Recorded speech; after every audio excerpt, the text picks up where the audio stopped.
ang mga kwento ng pag-ibig, kwento ng buhay at kwento ng pag-asa dito sa Barangay Love Stories. Love Stories.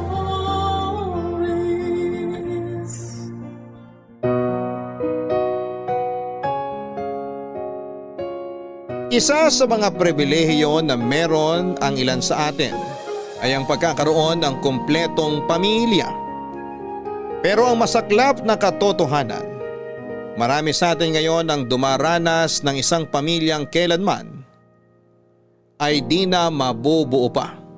Katulad na lamang ng naging buhay ng ating kabarangay na si Lizelle. Mula sa malaking pamilya ay unti-unting nalagas sa buhay nito ang mga kamag-anak niya. Ano bang nangyari sa pamilya ni Lizelle? Ito ang sabay-sabay nating tunghayan dito lamang sa mga kwento ng pag-ibig, buhay at pag-asa sa nangungunang Barangay Love Stories. Dear Papa Dudut, magandang araw po. Ako po si Lizelle, 36 years old at isa po ako sa mga Filipino fan ninyo dito sa Australia. Lagi kong napapakinggan ang inyong programa online at hindi ko maiwasang ikumpara ang sarili ko sa mga letter sender ninyo dahil nakaka-relate ako sa mga kwento nila. Minsan na rin po akong niloko.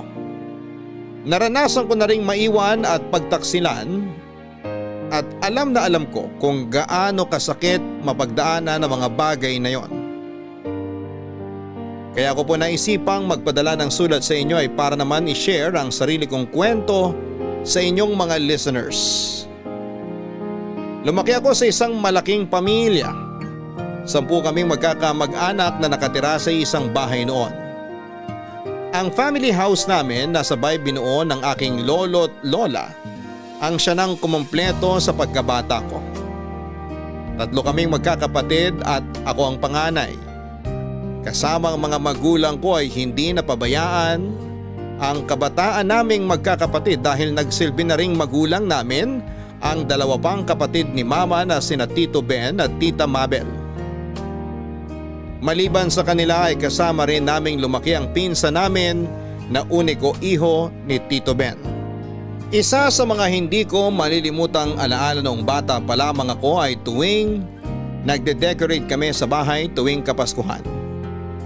Abala noon sina Papa at Tito sa pagkabit ng Christmas lights samantalang sina Mama at Tita Mabel naman ang bumubuo ng Christmas tree. Kami mga batang taga-disenyo ng Christmas tree at sina Lolo at Lola naman ang laging naghahanda ng mga kani-kanilang merienda tulad ng biko, puto at kasava na sabay-sabay naming kinakain pagsapit ng hapon.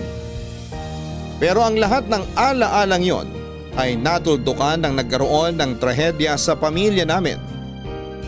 Parehong nasa trabaho noon sina Mama at Papa, pati na rin sina Tito at Tita. Kami namang magpipinsan ay nasa eskwelahan. Nung nagkaroon ng sunog sa amin at kasamang natupok ang family house namin, Papa Dudut. Sa kasamaang palad, parehong hindi nakaligtas ang lolo at lola namin sa sunog. Matapos silang makulong sa ikalawang palapag ng aming bahay.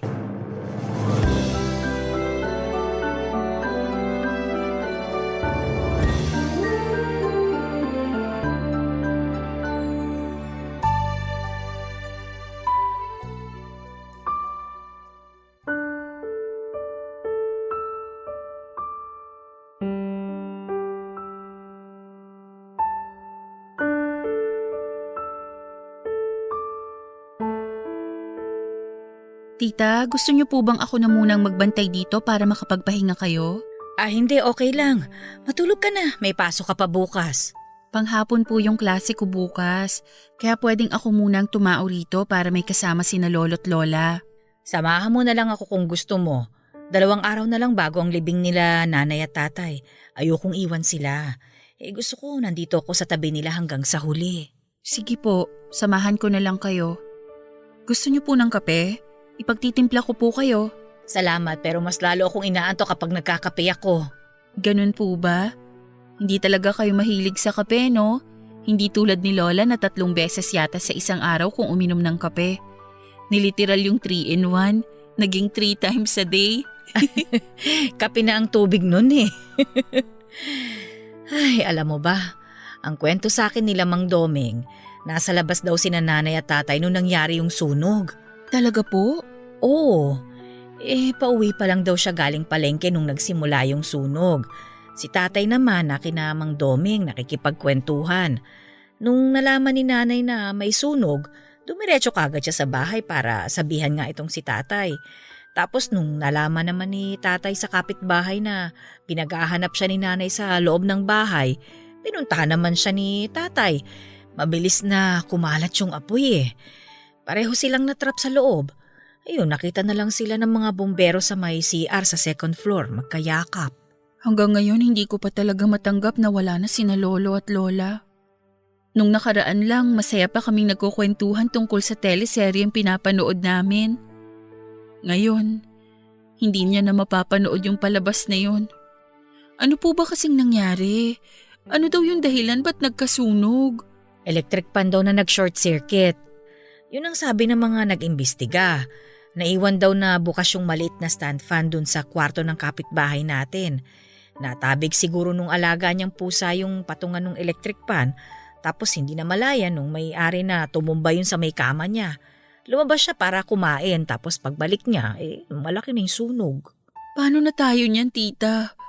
Saan tayo ngayon titira? Wala man lang tayong naisalbang gamit. Nagkausap na kami ng papa mo. May kakilala daw siya sa Tondo na pwede nating lipatan. Maglo-loan na lang ako sa bangko para may pambayad tayo sa upa. Totoo po ba na hindi nasasama sa atin sina tito pagkatapos ng libing? Yun ang sabi niya. May nahanap na raw silang lilipatan ng anak niya eh. Ang hirap ng ganito. Totoo talaga yung sinabi nila na mas maganda na lang na manakawan kaysa masunugan. At least kapag ninakawan tayo, may matitira pa sa atin. Pero itong nangyaring sunog, ni isang damit wala man lang natira para sa atin. Ang balita ko, pupunta dito yung mga taga-munisipyo para magbigay ng ayuda. Kaninang umaga may nagpunta rin dito para mamigay ng donasyong damit. Naabutan mo ba yun? Opo, itong suot kong damit ngayon galing po sa donasyon. Ang chismis nga rin daw po, may ibibigay na tulong si Mayor para sa mga namatayan. Hindi ko lang alam kung gaano katotoo yun. Talaga? Ay, sana nga may ibigay sila. Malaking tulong yun bilang panimula kung sakasakali. Mamimiss ko tong lugar na to kapag lumipat na tayo. Ay naku, ako rin. Dito na ako lumaki eh. Pero ganun talaga ang buhay. Kahit gaano kasaklap ang mga pangyayari, patuloy pa rin umiikot ang mundo. At kailangan nating sumabay doon.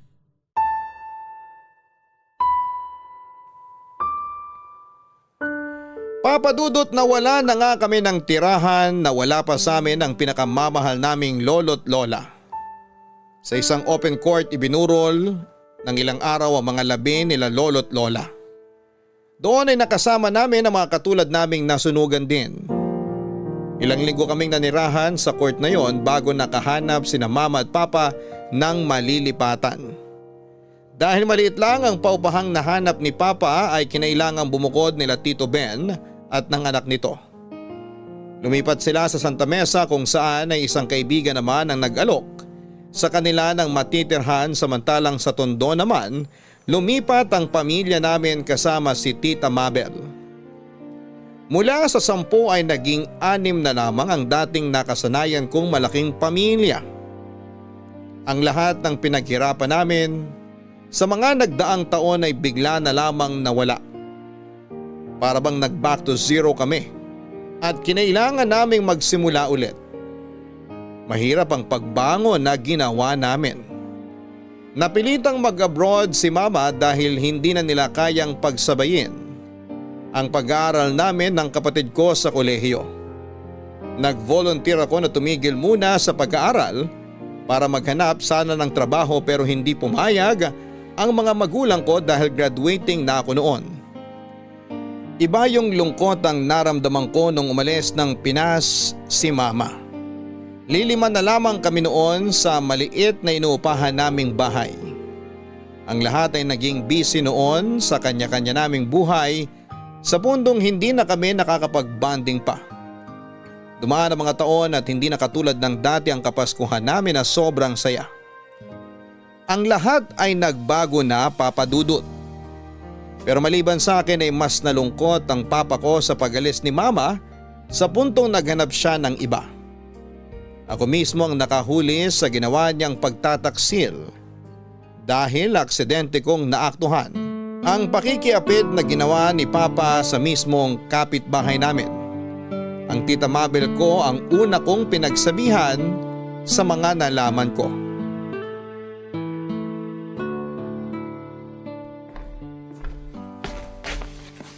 Lisel, alam mo ba kung nasaan ang tatay mo? Magpapatulong sana akong ikabit yung binili kong bumbilya sa kwarto. Napundi na kasi yung ilaw ko dun eh. Nasa labas po yata. Di ko alam. Di ko napansin. Ako na lang po magkakabit. Huwag niyo nang asahan si Papa. Sige. Total mas matangkad ka naman kaysa sa akin. Teka, nasan nga ba yung tatay mong yun? Kaninang umaga ko pa siya hinahanap pa. Malay ko po. Lagi naman siyang wala sa bahay Hindi na kayo nasanay. Ay, yung lalaking yun talaga, oo. Simula nung nag-abroad ang mama mo, wala nang ibang inatupag kundi ang maglakwat siya. Check niyo po sa kapitbahay. Paniguradong nandun na naman yun. At ano naman ang ginagawa niya doon? Ewan ko po. Nangangabit siguro. Ano yun? Wala po. Amin na po yung bumbilya para maikabit ko na po yung ilaw nyo. Hindi, linawin mo yung sinasabi mo. Yung nabanggit mo, nangangabit? Anong ibig mong sabihin na nangangabit? Kung ano po yung ibig sabihin ng nangangabit, yun po mismo ang gusto kong sabihin. Sinasabi mo ba sa akin na may kabit ang tatay mo? Kabit, kerida, kalaguyo, mistress, number 2, o kung ano pang ibang tawag sa kanila. Opo, tita. Nahuli ko po si Papa na may kabit. Lisel, sigurado ka ba dito? Malaking paratang yung mga pinagsasasabi mo. Bakit ko po sisiraan ang sarili kong tatay? Sinong anak naman ang gagawa nun? Okay, sige, ganito. Ikwento mo sa akin kung ano yung nalalaman mo. Lahat ng detalye ha. Bakit mo naman nasabing may kabit ang tatay mo? Nakita ko po siya sa ibang lugar na may kasamang babae. Yung kapitbahay natin, si Marisa. Magkasama sila sa labas. Nagde-date.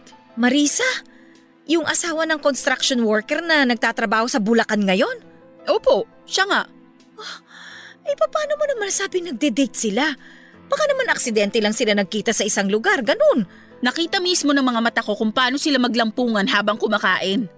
Nakaakbay pa nga si Papa sa babae habang nagnanakaw ng halik sa pisngi niya Kung hindi date ang tawag doon, hindi ko na po alam. Diyos me, paano nagagawa to ng tatay ninyo? Nagpapakahirap ang kapatid ko sa ibang bansa. Tapos, itong magaling ninyong ama, nilulustay lang ang pinapadalang pera ng nanay ninyo sa ibang babae. Alam ba ito ng mama ninyo? Hindi pa po niya alam. Hindi ko po alam kung paano ko sasabihin sa kanya yung totoo Ako na lang ang magsasabi sa kanya. Kakausapin ko mamaya ang papa mo at baka maayos pa natin ito. Karapatan po ni Mama na malaman ng totoo. Kahit patigilan niya yung ginagawa niya, nagloko pa rin si Papa. At dapat malaman ni Mama ang ginawa niya. Oo, alam ko. Ayoko lang na magpadalos-dalos tayo sa mga desisyon natin. Ang sama nila. Bakit nila nagagawang magtaksil pareho na silang may asawa? Simula nang nakita ko yung pinagagawa ni Papa, nagbago na yung tingin ko sa kanya. Hindi na siya yung taong hinahangaan ko. Hindi ko lang ma-imagine na kayang lokohin ni Papa si Mama. Sobrang nakaka-disappoint. Ako rin naman, hindi rin ako makapaniwala. Hindi ko inaasahan na magagawa yun ng Papa ninyo. Mamaya pag uwi niya, mag-uusap kami. Aalamin ko kung ano yung totoo. Huwag mo nang problemahin ito, ha? Huwag niyo na lang po munang sabihin sa mga kapatid ko yung nalaman niyo. O sige, huwag ka na mag-alala. Hanggat maaari, huwag na natin itong palakihin pa. Salamat po. O halika na, tulungan mo na ako ikabit yung bumbilya sa kwarto ko. Sige po. Kukunin ko lang yung hagdan sa labas. Noong si Tita Mabel na mismo ang nakasaksi sa kalokohang ginagawa ni Papa ay siya na ang sumugod sa bahay ng kabit nito. Parang eksena sa teleseryeng nangyari noong araw na yon. Kinaladkad ni Tita Mabel ang kabit ni Papa sa kalsada para ipagsigawan sa buong barangay namin ang kataksilang ginawa nila ng bayaw niya. Nagalit din ang asawa ng kinalantari ni Papa. Muntik na nga niyang mataga si Papa dahil sa galit. Kinabukasan ay nagising na lamang kami na wala na si Papa sa bahay. Kasamang lahat ng gamit nito ay tumakas sila ng babae niya at nagpakalayo-layo. Noong nalaman ni Mama ang nangyari ay parang wala lang sa kanya ang kalokohang ginawa ni Papa. Inaasahan na raw niya yon dahil matagal nang hindi magandang relasyon nilang dalawa. Sa katunayan, isa yon sa mga rason ni Mama kung bakit siya nag-ibang bansa. Gusto niyang takasan si Papa dahil pagod na raw siya sa pambababae nito. Kaya naman pala hindi na bago para kay Mama ang balitang sumama si Papa sa kabit niya dahil matagal na niya itong ginagawa nang hindi namin namamalayan. Papadudot muling nalagasan ang pamilya namin. Ganon pa man ay nagpatuloy ang pagiging OFW ni Mama para masuportahan ang pag-aaral naming magkakapatid. Sa awa ng Diyos ay nakapagtapos naman kaming lahat. Mabilis din kaming nakahanap ng trabaho. Nakalipat kami sa mas magandang tirahan sa Valenzuela kung saan ay nakabase ang kapatid kong pulis. Doon ay sinubukan naming ibalik ang dating sigla ng pamilya namin. Pero tila ba naging mailap sa amin ang katahimikang pinapangarap ko para sa aking pamilya. Dahil matapos mawala si Papa ay bigla namang hindi na nagparamdam pa sa amin si Mama.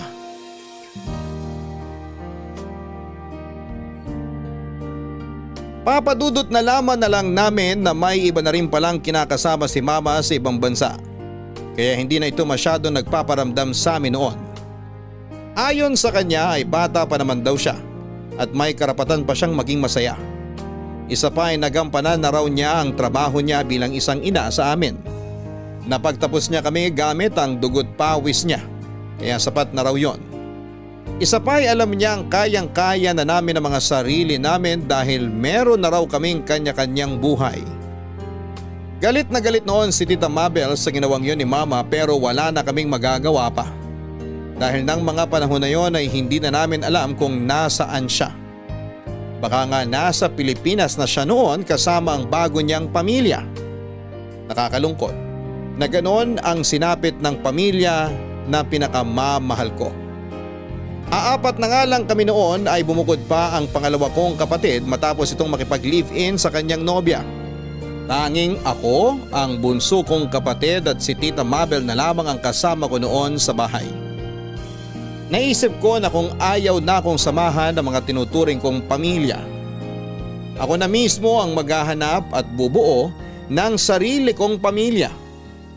Papadudot binuksan ko ang puso ko para sa mga taong willing akong mahalin. Sinubukan ko makipag-date at bago ko nahanap ang tunay na pag-ibig, ay sari-saring sakit muna ang pinagdaanan ko.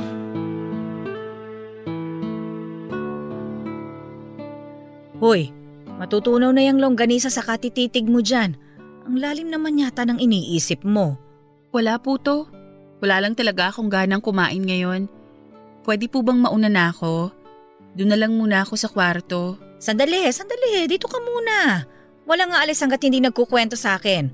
Ramdam ko may problema ka ngayon. Seryoso tita, hindi po big deal tong problema ko ngayon. So meron ngang problema. Ano ba kasi yun? Sabihin mo na, makikinig ako. Ayaw niya na po sa akin eh. Sinong may ayaw sa'yo? Yung boyfriend mo? Siya nga po. Gusto na po niyang makipaghiwalay. Oy, bakit daw? Wala. Hindi niya na ako gusto. May iba na siyang mahal.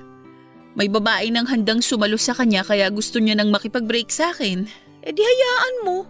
Hindi siya kawalan ano? Kailanman hindi magiging kawalan ng isang taong ayaw na sa'yo. Pero mahal ko po siya eh. Wala na tayong magagawa dyan, Lisel. Kung siya na mismo yung umayaw, masakit tanggapin pero kailangan. Ano po ba kasing mali sa akin? Bakit lagi na lang akong iniiwan ng mga taong minamahal ko? Walang mali sa'yo. Hindi lang talaga siguro kayo ang para sa isa't isa. Mabuti na yun, 'di ba? Na sinabi niya kagad sa'yo kesa naman pinagsabay niya kayo, mas masakit yun. Ang malas ko talaga sa pag-ibig. Hoy, hindi ka malas ha? Napunta ka lang talaga sa mga maling tao. Kayo po ba? Paano nyo masasabing mali yung taong minamahal nyo? Yan ang tricky pagdating sa pakikipag-date. Hindi natin alam kung tama ba o mali yung taong minamahal natin. Kaya nga natin tinawag na sugal ang pag-ibig dahil dun eh. Kasi hindi naman natin alam kung ano magiging ending sa mga makakarelasyon natin. Yun ang rason kung bakit iwas na iwas din ako sa pag-ibig na yan. Ilang beses na akong natalo eh. Kaya nga hindi na ako ulit sumugal. Oo nga po. Hanggang ngayon wala pa kayong asawa. Bakit po? Choice nyo po ba na hindi mag-asawa? Ganun na nga. Mas pinili kong wag nang mag-asawa. Bakit naman po? Niloko rin po ba kayo? Hindi lang niloko. Ginawa pa akong sponsor nung ex ko. Sponsor? Paanong sponsor? Nung bata-bata pa kasi ako, nagkaroon ako ng boyfriend. Hindi siya nakapagtapos ng pag-aaral at isa sa mga pangarap niya makapagtapos. Ako naman itong bobita na binulag ng pag-ibig, pinag-aral ko siya. Tapos, ano pong nangyari? Ayun, napagtapos ko naman siya gamit ang sarili kong pawis. Pero nung nakagraduate na siya, nakipaghiwalay siya kagad sa akin. Bakit po? Anong rason niya? Nung nag-aaral pa lang siya, nagkaroon siya ng sikretong relasyon dun sa instructor niya. Habang nagpapakahirap ako sa pag-iipon ng tuition fee niya, hindi ko alam na 2 na pala kaming girlfriend niya. Nangako daw sila sa isa't isa na kapag nakagraduate yung ex ko, gagawin na nilang legal yung relasyon nila. Yun, sa mismong graduation niya, naghiwalay kami. Grabe, ang kapal ng muka. Ay naku, talagang makapal. Kung pwede nga lang sanang magwala ako nun, nagwala na ako ng sobra sa galit ko. Pero mas pinili kong magpakatao Ayokong ipahiya yung sarili ko kaya umalis na lang ako nang may ipot sa ulo. Wala po kayong ginawa pagkatapos nun? Ano pa bang pwedeng gawin ko sa sitwasyon na yun? Tinanggap ko na lang yung nangyari. Hindi ko naman pwedeng bawiin yung mga nagastos ko sa kanya Kesa maghabol o damdamin yung nangyari, pinilit ko na lang nakalimutan lahat. Simula nun, nahirapan na ako magtiwala sa mga lalaki. Habang tumatanda ako, mas napatunayan ko lang na tama yung naging desisyon ko na wag nang mag-asawa. Tingnan mo yung ginawa ng tatay mo ngayon, nagloko din siya. Tapos ikaw ngayon, kung ano yung mga pinagdaanan ko noon, yun pa rin ang nangyayari ngayon. Wala nang nagbago. Ang hirap talaga kapag sinaktan ka ng taong pinagkakatiwalaan mo. Mahirap talaga, kaya ang advice ko sa'yo, once na sinaktan ka, wag mo na silang pag-aksayahan ng oras. Sige, yan na nga po ang gagawin ko. Salamat sa payo nyo, tita. Walang anuman. Kakainin mo na ba yung longganisa mo o ako nang papapak niyan? Kakainin ko na po. Ang bango natakam ako bigla. Siya, sige. Kumain ka na dyan. Huwag mo nang isipin yung lalaking yon.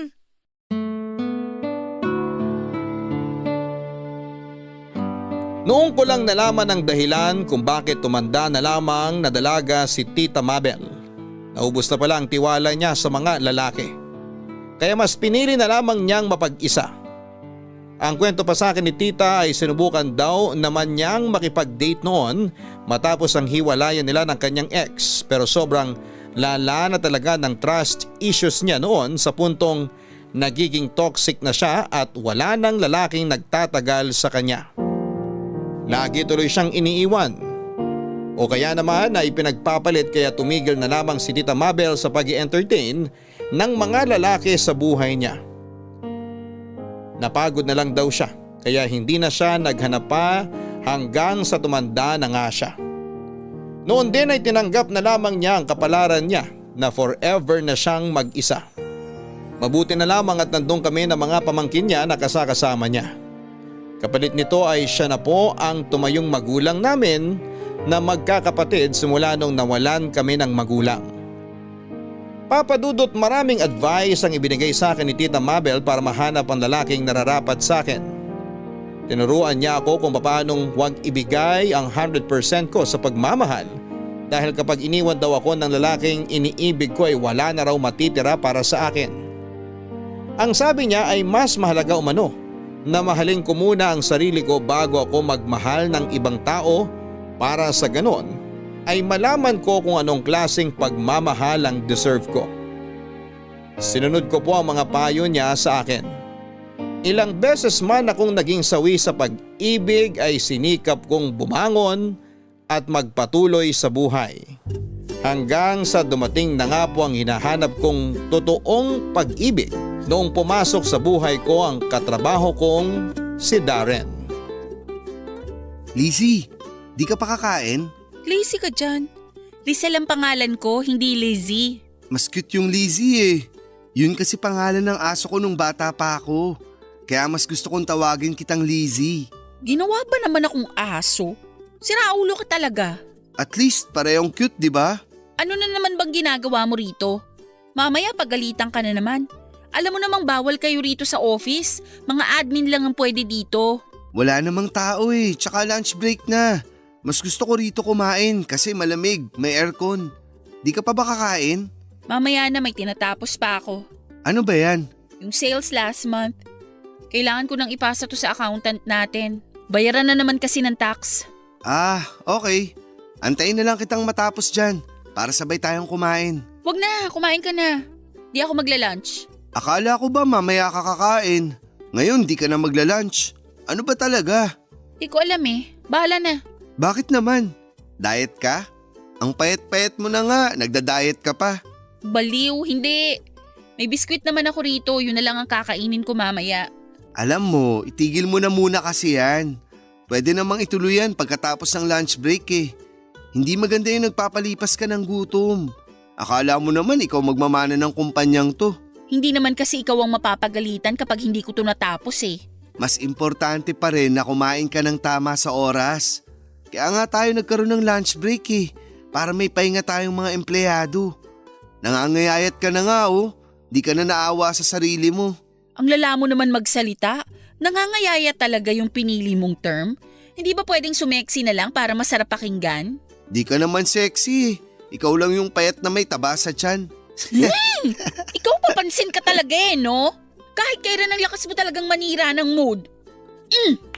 Aray! Sakit na. Bakit ka naman namamato ng lapis? Kapag tinamaan yung mata ko, hindi ko na makikita ang ganda mo, bahala ka. Ewan ko sa'yo. Doon ka na nga. Doon ka sa labas kumain, wag dito. To naman, galit na galit agad. Alam mo namang nagbibiro lang ako. Siyempre sexy ka. Kaya nga ako nagka-crush sa'yo eh. Tigilan mo ako, Darren ha. Busy ako. Huwag mo akong abalahin dito. Dalian mo nang tapusin yan. Gutom na ako. Sino ba kasing nagsabing antayin mo ko? Kumain ka na dyan. Ayoko. Alangan namang kumain ako dito mag-isa habang kumakalamsik mura mo dyan. Hindi naman ako gutom. Kumain ka na. Sabayin mo na ako. Kumain ka na. Malapit nang matapos yung lunch break ko, bahala ka dyan. Di kasalanan mo kung di ako makakain. Ako pa talaga sinisi. Kumain ka na kasi dyan. Huwag mo na akong alalahanin dito. Di ako kakain hanggat hindi ka kumakain. Alo, parang bata. Sige na nga, sasaluhan na kita. Ayan, dapat ganyan. Sandali, hahanapin ko yung biskwit ko. Alam ko may tinapay pa ako dito eh. Wag na, hatian na lang kita rito sa baon ko. Marami naman to eh. Ayoko, nakakahiya. Bibili na lang ako sa karinderya dun sa labas. Sabing wag na eh. Madami to oh. Tingnan mo. Hala, oo nga. Ang dami naman yan. Ganito ba talaga karaming kinakain mo araw-araw? Pang-5 tao na to ah. Dinamihan ko talaga ngayon baon ko. Kasi matagal ko nang napapansin na lagi ka na lang nagpapaiwan dito sa office kapag lunch break. Naisip ko na kung masyado kang busy, hatian na lang kita sa dala ko para kahit papaano makakain ka pa rin. Grabe. Sobra-sobra naman yung concern mo sa akin. Napansin mo pa talaga yun? Oo, ikaw lang yung tanging tao dito na mabait sa akin eh. Kaya mabait din ako sa'yo. Mabait ka dyan. Lagi mo nga akong inaasar. Paano naging mabait yon? Ganun ako makipag-banding eh. Tsaka gustong gusto mo naman na inaasar kita. Well, minsan nakakawala naman talaga ng stress tuwing nagpupunta ka rito sa office. Kahit papaano nare-refresh yung araw ko, lalo na kapag masyado nang mabigat yung trabahong ginagawa ko. Talaga? So may silbi rin pala ang pangungulit ko sa'yo. Oo, kahit minsan nababatukan kita't nababato dahil sa kakulitan mo. Nakakatuwa naman na kahit paano naging maganda ang epekto sa'yo. Hayaan mo, sa mga susunod na araw, mas kukulitin pa kita. Hoy! Siraulo ka talaga! Sa opisina ng isang factory ng mga cardboard ako nagtatrabaho, Papa Dudut. Baguhan lang noon si Darren bilang isang factory worker nung una ko siyang nakilala. Katulad ko ay sa Valenzuela rin siya nakatira. Kulokoy si Darren at isa ko sa lagi niyang inaasar noon. Kahit bawal ay tambay siya sa opisina namin para lamang magpa-aircon. Lagi nga siyang napapagalitan noon pero siya pa rin ay punta ng punta sa office namin para kulitin ako.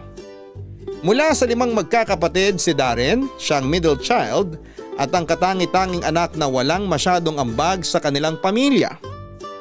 Ganun pa man ay hindi napangihinaan ng loob si Darren, kahit na siya lang ang hindi profesional sa kanilang pamilya. Madali akong napaibig ni Darren dahil sa pagiging masiyahin niyang tao. Siya na rin kasi ang tanging pinagkukunan ko ng lakas tuwing nakakaramdam ako ng kalungkutan. Daig pa niya ang sarili kong pamilya na laging handang sumuporta sa akin sa bawat desisyon ko sa buhay. Noong sinagot ko siya ay naging low-key lang ang relasyon namin. Naisip ko na gawing pribado na lamang ang buhay ko ng panahon na yon dahil napansin ko na tuwing pinapangalandakan ko sa buong mundo, ang mga nakakarelasyon ko ay lagi itong minamalas at hindi nagtatagal. Sa pagkakataong yon, sa ilang tao ko lang ipinakilala si Darren. At una ko siyang ipinakilala sa taong pinagkakatiwalaan ko. Walang iba kundi si Tita Mabel.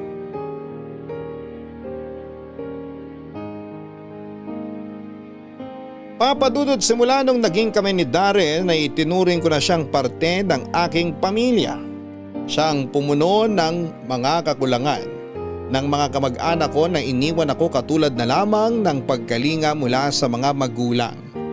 Pag-aalaga na dati ginagawa ng namayapa kong lolo't lola.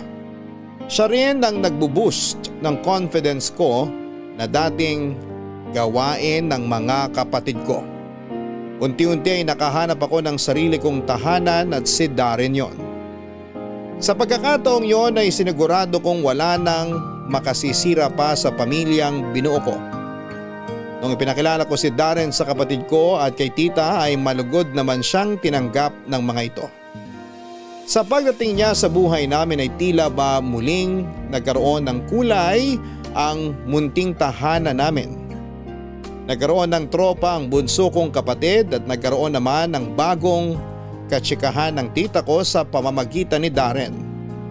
Naging feel at home siya sa bahay sa puntong halos doon na nga siya tumira noon. Sa mga sumunod na taon, tuwing may mga importanteng kaganapan sa buhay namin ay laging nandun si Darren. Kasama namin siya noong first time kong magdiwang ng Pasko. Naiilan lang kami. Ganun pa man ay hindi lungkot ang naramdaman ko dahil kokonti lang kami kundi iba yung saya ang yumakap sa puso ko ng time na yon. Dahil kasama kong mag-celebrate ng Pasko at bagong taon ang taong minamahal ko. Papa Dudut, patuloy na lumaki ang pamilya namin lalo na nung nagkaroon na rin ng girlfriend ng bunso kong kapatid. Maliban sa kanya ay pumapag-ibig na rin si Tita Mabel dahil for the first time sa buong buhay ko, nakita ko siyang nakipag-date muli matapos ang napakahabang panahon. Lisel! Lisel! Po, tita? Tulungan mo nga ako rito. Pakisiper naman itong likod ng damit ko. Hindi ko abot eh. Sige po. Saan po ang punta nyo? Ba't kayo nakabihis? Kakain ako sa labas. Nang mag-isa? Ay hindi, may kasama ako. Paparating na yun maya-maya lang. Sino naman? Huwag niyong sabihing makikipag-date kayo. Lalaki ba yung kasama niyo? Oo, lalaki pero kaibigan ko lang yon. Kaibigan lang ba talaga? Oo nga! Ikaw talaga kung ano-anong iniisip mo. Hindi pang kaibigan lang yung mga ngiti nyo. Kinikilig kayo eh. Okay, sige. Nanliligaw siya. Pero hindi ko pa siya sinasagot ha. Oh my gosh, talaga? May nanliligaw sa inyo ngayon, tita? Sino? Kilala ko ba? Edison ang pangalan niya. Hindi mo siya kilala. Paano naman kayo nagkakilala? Sa kayo nagkita? Matagal ka na ba niyang nililigawan? Sandali. Ang dami mo namang tanong. Isa-isa lang. Nagkakilala kami sa pinagtatrabahuhan ko. Naging customer namin siya isang beses hanggang sa naging suki na namin. Tapos, paano siya nanligaw? Dali tita, sabihin mo na sa akin. Kinikilig ako. Ay, nakakalokang bata ito. Sa aming matatanda ka pa talaga kinilig, ha? Siyempre, kayo ang nagpapatunay na age is just a number. Wala sa edad yan, kundi sa pusong tumitibok mismo. So ano po, paano siya nag-confess sa'yo? Ay, ang totoo niyan, matagal na siya nagpapapansin sa akin. Hindi ko lang siya binibigyan ng atensyon kasi nga, di ba? Tulad nga ng sinabi ko sa'yo, hindi na ako umaasa magkakaroon ng pag-ibig sa buhay ko. Tapos na ako sa mga bagay na yan eh. Opo, nabanggit niyo nga po sa akin yan noon. Eh bakit naman nagbagong isip niyo? Eh makulit siya, masyadong porsigido. Hindi siya nagpatalo kahit na ilang beses ko na siyang sinabihan na wala akong interes na magkaroon ng karelasyon sa edad kong ito. Eh yun, tapos, ewan ko ba, alam mo yung nasanay ka na lang sa taong yun? Yun bang hindi mo inaasahan na naging parte na pala siya sa bawat araw mo kahit na hindi mo naman yun hiniling? Basta, nasanay na lang ako sa kanya. Ang hirap i-explain eh. Gets ko po kayo. Ang tawag po sa nangyaring yan, na-fall na kayo sa kanya. Nung una, wala kayong interes, 'di ba? Tapos kalaunan, nung nakilala niyo na siya ng lubusan, naging open na kayo sa kanya. Tapos unti-unti ring tinanggap ng puso niyo yung taong yon. Ganun po talaga sa pag-ibig eh. Tiyagaan lang. At itong Edison na to, mukhang matyaga nga siyang tao.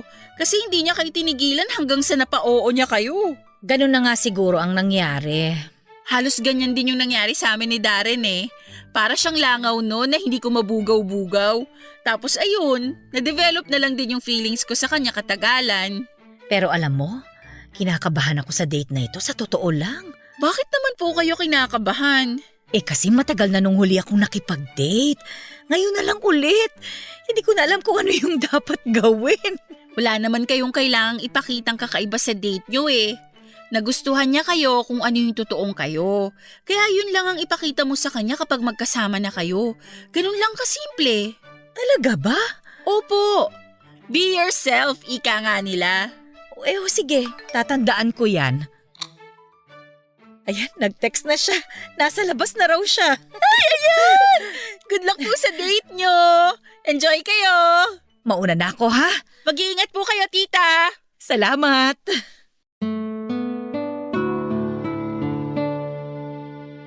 Ako na siguro ang pinakamasayang tao sa mundo noong nalaman kong sa wakas ay muling binuksan ni Tita Mabel ang puso niya para sa ibang tao. Deserve niyang makatanggap ng pagmamahal dahil napakabait niyang tao.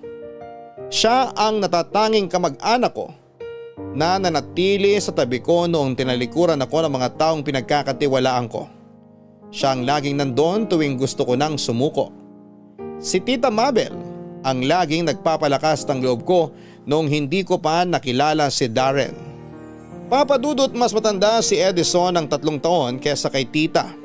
47 lang noon si Tita samantalang 50 naman si Edison. May sarili itong paupahan sa Valenzuela din. Mabait naman po si Edison noong ipinakilala siya sa akin ni Tita Mabel. In fairness, hindi siya mukhang 50 years old dahil matikas pa rin ang pangangatawan nito.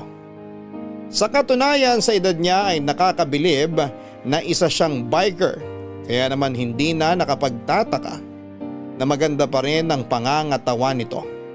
Sa kabilang banda ay hindi rin naman po nagpatalo si Tita Mabel pagdating sa kagandahan. Nasa dugo na kasi namin ang pagkakaroon ng itsura na mas bata kesa sa edad namin.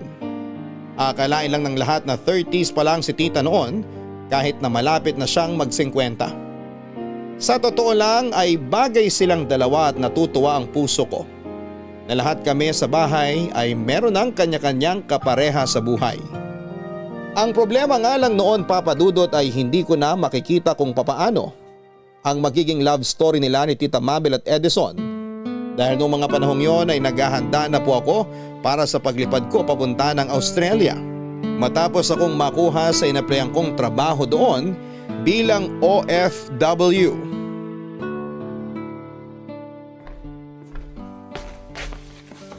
O tita, ang aga niyo nagising ngayon ah. Ay nako, actually wala pa akong tulog. Bakit naman? Ewan ko ba? Hindi ako dinalaw ng antok kagabi eh. Paano kayo makakatulog niyan nagkakape na kayo? Mas lalo kayong hindi aantukin yan. Mabuti Sabado ngayon, day off ninyo. Nakatatlong kape na nga ako buong magdamag. Ibig niyong sabihin, kagabi pa kayo nandito sa kusina? Oo, ganun na nga. Hindi pa naman kayo mahilig sa kape. Bakit po? May problema po ba? Ay, hindi ko alam. Madami lang siguro akong iniisip. Tulad naman po ng ano? Tungkol ba to kay Edison? May problema ba kayong dalawa? Hindi, wala naman kaming problema ni Edison. Uy, ano po? Eto. Ano po yan? Yan yung ginagamit sa pregnancy test ah. Tita, buntis po ba kayo? Di ko alam. Hindi ko pa na-check yung resulta. Natatakot akong tingnan eh. Bakit naman po? Ayaw niyo po bang mabuntis? Hindi naman sa ganon. Basta, ang totoo niyan, pangalawang test ko na ito eh.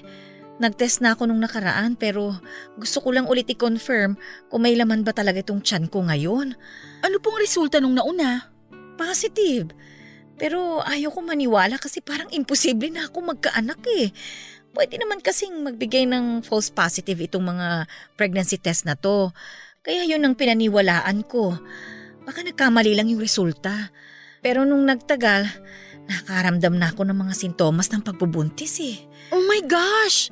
So buntis nga kayo? Itong PT na ito sa harap natin ang magkukumpirma niyan. Kung positive ulit yan, ibig sabihin buntis nga talaga ako. Gusto niyo po ako na lang mag-check? Ay sige nga, ikaw na lang para matapos na ito. Sige po. Oh my gosh! Tita! Ano? Positive ba? Congratulations po! Confirmed! Buntis nga po kayo! Ay, O bakit po ganyan ang reaksyon niyo? Ayaw niyo po ba sa bata? hindi naman. Hindi ko lang inaasahan na sa edad kong ito ay mabubuntis pa pala ako. Hindi, meron po talagang ganyan. May mga napapanood ako sa balita na nagkakaanak pa kahit nasa 40s na, lalo na kapag hindi pa nagme-menopause yung babae. Although mahirap nang magbuntis dahil hindi na masyadong nagpo-produce ng egg cells, pero may chance pa rin. May nabasa akong article tungkol dyan. Natatakot lang ako sa pwedeng maging risk ng pagbubuntis ko. Matanda na ako eh. Paano kung hindi ko kayaning magbuntis? Marami pong nagbubuntis na kaedad nyo at successful naman po yung pagbubuntis nila. Huwag po kayong mag-alala, kakayanin nyo po to. Ay nako, sana nga. Huwag na kayong malungkot dyan. Blessing po yan. Alam na po ba to ni Edison? Hindi pa. Ayoko munang sabihin sa kanya hanggat hindi ko pa nakukumpirma. Ngayong kumpirmado na, sabihin nyo na po sa kanya. Sure ako matutuwa yun. Di ba sabi nyo simula nung nabiyudo siya, hindi niya na nakakasama yung mga anak niya? Sa tingin mo, matutuwa siya kapag nalaman niya ito? Oo naman po. Bunga yan ang pagmamahalan nyo, kaya alam kong matutuwa yun. Kaso baka hindi ko na maabutan yung baby nyo. Bakit naman? Aalis na po ako 2 months from now eh. Oo, saan ka pupunta? Natanggap po ako sa inaplayan kong trabaho sa Australia. Talaga? Opo, visa na lang po yung kulang ko. Bakit naman ngayon ko lang nalaman ito? Hindi mo man lang ako sinabihan?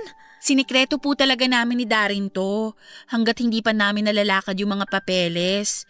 Pero ngayong okay na ang lahat, pwede na naming sabihin ang totoo. Ikaw pala dapat ang i-congratulate ko eh. Pero paano yan? Iiwan mo na kami? Kailangan po eh. Ito na lang talaga ang paraan na naisip ko para maayos natin tong buhay natin ngayon. Sa bagay, maganda yan para rin makapag-ipon kayo sa future ninyo ni Darren. Yun nga po ang plano, tita. Papa Dudut, matagal ko na talagang pinaplanong mag-abroad dahil kung mananatili ako sa Pilipinas ay matatagalan bago ko makamit ang pangarap ko sa buhay. Halos 1 taon din akong naghanap ng trabaho sa ibang bansa. Na-scam na rin ako ng 1 beses dahil doon At kami ni Darren lang ang nakakaalam ng nangyari. Nang nakuha ko sa Australia ay sobrang saya ko dahil sa wakas ay magkakaroon ako ng chance na baguhin ang buhay namin. Papadudot noong taon na yon ay napakaraming nangyari sa buhay ko. Agad na nagpakasal si Tita Mabel at Edison noong nalaman nilang buntis ito. Nagkaroon sila ng civil wedding kasama ang mga malalapit na tao sa buhay nila. Pagkatapos noon ay nagkaroon din kami ng advance celebration ni Darren para sa 3rd anniversary namin dahil hindi na ako aabot sa mismong anniversary date naming dalawa. Hindi ko malilimutan ang taon na yon dahil yun lang yung araw na lubos-lubos ang pagkagala ko sa mga magagandang blessing na dumating sa buhay namin. Para akong nanumbalik noon sa pagkabata ko kung saan ay kompleto pa ang pamilya namin. Ang sayang nararamdaman ko noong bata pa lamang ako ay katulad ng sayang nararamdaman ko noong time na yon. Mabilis na dumaan ang mga buwan. Dumating na ang araw ng pag-alis ko. Mabigat pala sa dibdib na iwan ang natatanging pamilya ko sa Pinas. Pero sa parehong pagkakataon ay excited ako sa maaring buhay na danasin ko sa Australia. Nangako ako sa sarili ko na pagbalik ko sa Pinas ay aangat na ang estado namin at hindi na katulad noon na namomroblema pa kami sa mga gastusin namin sa bahay.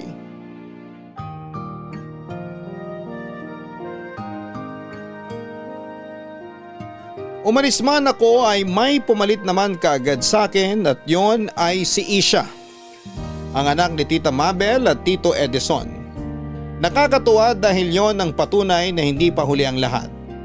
Late mang nagkaasawa at nagkaanak si Tita, ang mahalaga ay naranasan pa rin niya ang mga bagay na yon. Sa wakas ay may matatawag na rin siyang sarili niyang pamilya. Nung panahong yon ay kina Tito Edison na nakatira si Tita Mabel samantalang naiwan naman ang bunso kong kapatid kasama ang girlfriend nito sa dati naming bahay. Papadudot matagumpay na naipanganak ni Tita Mabel si Isha. Pero dahil sa edad ni Tita ay nagkaroon ng komplikasyon ng bata. Ipinanganak si Isha na mayroong Down syndrome. Nakakalungkot man ang nangyari pero isa pa rin yung blessing. Kaya naman labis-labis na pagmamahal ang ibinibigay namin kay Isha. Special child siya kaya dapat ay special din ang buhay na ipaparanas namin sa kanya. Bilang pinsan ay ine-spoil ko si Isha. Lahat ng gamit niya ay nagmula pa sa Australia mula sa mga damit, laruan at gamit na pang baby. Halos every year ako noon kung magpadala ng package sa mga kamag-anak ko sa Pilipinas. Magastos pero worth it naman yon dahil alam kong napapasaya ko ang pinsan ko, pati na rin si Tita na malaki ang naging tulong sa buhay ko. Sa loob ng ilang taon, ako ang naging katulong ni Tita sa pagpapalaki sa kanyang anak na si Isha. Ay, ito, maganda. Bagay kay Isha. Marami raw po talagang damit na isinuksok dyan si Lizelle sa package na ipinadala niya. Masyado marami tong pinadala niyang damit. Mabilis lang naman lumaki ang bata eh. Hindi na magagamit ito ni Isha pagkatapos ng ilang taon, sayang naman. Hayaan niyo na po. Alam niyo namang enjoy na enjoy si Lizelle sa pagbili ng mga gamit para kay Isha. Ito, chocolate. Nakapangalan sa'yo, Ayun! Yan yung iniintay ko. Tsaka may sapatos din daw siyang ipinadala eh. Ay sandali, isa-isahin natin. Masyadong malaki tong balikbayan box na ipinadala ni Lizelle eh. Baka nasa ilalim pa yung sapatos na sinasabi mo. Yan daw po pala mga box ng delata. Check nyo daw yung loob. Kasi may mga sinuksok din daw dyan si Lizelle para magkasya lahat ng gamit. Talaga? Sandali, abot mo nga yung box ng corn beef dyan sa likod mo. Heto po. Salamat. Ay, oo nga, may mga medyas siyang isinuksok dito. Nakakatuwa naman ito. Tip daw yan ng mga kasama niyang Pinoy dun sa Australia. Siyempre, mahal ang magpadala ng package. Kaya bawat sulok, pinuno talaga niya ng pwedeng ipadala. Ay, teka. Si Lizelle, tumatawag. Hello, Lizelle! Nandito na yung box mo! Binuksan na namin! Opo, nag-message nga po sa akin si Darren. O eto, kita mo ba? Ang dami! Opo, kita ko. Ay, yan palang mga box ng pagkain dyan. Marami ring nakasiksik dyan. Oo, sinabi nga sa akin ni Darren. Heto nga nakita ko yung mga medyas na isiningit mo. Andito pala si Darren. Lizelle, anong oras na dyan? 7:00 na ng gabi rito. Talaga? 5:00 pa lang dito eh. Oo, ahead talaga kami ng 2 oras. Nakita mo ba yung sapatos mo? Hindi pa. Iniisa-isa pa lang namin yung mga padala mo. Nasa ilalim yata yun. Nasaan pala si Isha? Gusto ko siya makita. Ay, tulog na siya Katatapos lang magwala. Ay, sayang naman, hindi ko makakausap. Bakit na naman siya nagwala? Ay, naku, hindi ko alam. Nitong mga nakaraan, lagi na lang siya nagtatantrum. Hindi naman namin alam kung anong gusto niya kasi hirap pa naman siya makapagsalita. Habaan niyo na lang po yung pasensya niyo sa bata. Ay, mabuti nga't dumating itong si Darren Si Darren lang talagang nakakapagpatahan sa kanya. Mas gusto pa nga niya si Darren kaysa sa aming magulang niya Ako pa. Matagal na ako nagpa-practice na maging daddy. Hoy, daddy ka dyan. Gusto na raw maging daddy ng boyfriend mo. Pagbigyan mo na kaya. Wala ka pa bang planong umuwi muna dito? Mahirap pang umuwi ngayon, tita Marami pa akong binabayaran. Tsaka 3 taon pa lang naman ako dito. Kaya ikaw, Darren, tiis-tiis ka na lang muna ha. Makakauwi rin ako sa tamang panahon. Alam ko naman. Basta lagi kang mag-ingat dyan. Kahit mas matangos sa mga ilong ng mga lalaki dyan. Wag na wag mo akong ipagpapalit ha. Oo naman. Di hamak naman na mas gwapo ang mga Pinoy. Kahit maliliit, at least cute. Eto na yung sapatos mo nakita ko na. Yun Salamat po tita. Ganda. Ayos ba? Oo, astig neto. Salamat dito Walang anuman. I love you. Love you too. Papa Dudut, bahay ang una kong naipundar simula noong nagtrabaho ako sa Australia. Inunti-unti ko ang pagpapatayo nito at si Darren ang nag-asikaso ng lahat ng yon sa Pilipinas. Siya ang nagbantay at nakipag-usap sa architect at engineer na namamahala sa ipinatayo kong bahay. Sa katunayan ay may input pa si Darren sa disenyo ng bahay dahil yon ang magiging tahanan namin para sa pamilya na aming bubuin. Nung nakapagpatayo ako ng bahay ay doon na tumira si Darren. Lumipat din doon ang bunso kong kapatid kasama ang girlfriend nito mula sa dating bahay na inuupahan namin. Pagkatapos ng bahay, negosyo naman ang sumunod na ipupundar ko. Laundry shop ang naisip naming negosyo dahil malaki ang kita noon. Nung nagsettle down na ang lahat at nagkaroon na ako ng sapat na ipon, ay saka ako nag-decide na umuwi na ng Pilipinas kasama ang isang magandang balita. Ito ay ang plano naming pagpapakasal ni Darren. 10 taon na kaming magkasintahan ni Darren noon, kaya nararapat lang din na magpakasal na kaming dalawa para makabuo kami ng sarili naming pamilya. Pagka-uwi ko ay nagkaroon kami ng house blessing sa ipinatayo kong bahay. Doon namin ibinalita sa lahat ang engagement namin ni Darren. Pero ilang linggo lang ang lumipas ay isang sekreto ang aksidente kong nadiskubre mula sa taong mapapangasawa ko.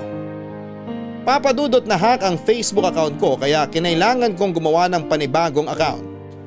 Nakigamit ako ng Facebook ni Darren para i-message ang mga kakilala ko na i-unfriend na ang dati kong account. Dahil baka magamit pa yon sa panluloko. Nung i-message ko na sana si Tita Mabel ay nagulat ako sa chat history nilang dalawa ni Darren.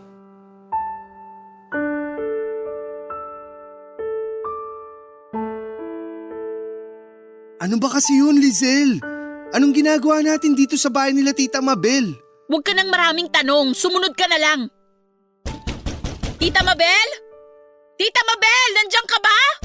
Buksan mo to! Huminahon ka naman, Lizelle. Gabi na. Tita, buksan mo to! Ba't ka magalit na galit? Buksan mo tong pinto! Oh, Lizelle, bakit? Anong ginagawa niyo rito ni Darren? May pag-uusapan tayong tatlo. Anong pag-uusapan natin? O sige, pumasok kayo. Ewan ko dito kay Lizelle, tita. Bigla na lang nagalit nang walang dahilan. Nasaan si Tito Edison? Wala siya. May pinuntahan siyang kaibigan. Mamaya pa yun uuwi. Ano bang meron, Lizelle? Darren, akin na yung phone mo. Bakit? Sabing akin na yung phone mo! Heto na, kukunin na. Galit na galit naman eh. Oh, ayan. Buksan mo! Ilagay mo yung pin! Oh, ayaw mo ba talagang ipaliwanag kung ano tong ginagawa mo? Maghintay kayo! May nabasa lang naman akong katotohanan. Gusto ko tong kumpirmahin sa harap nyo mismo. Ano ba kasi yun? Heto, makinig kayong mabuti ha. Babasahin ko tong nabasa ko sa Facebook chat ninyong dalawa. O etong sabi ni tita.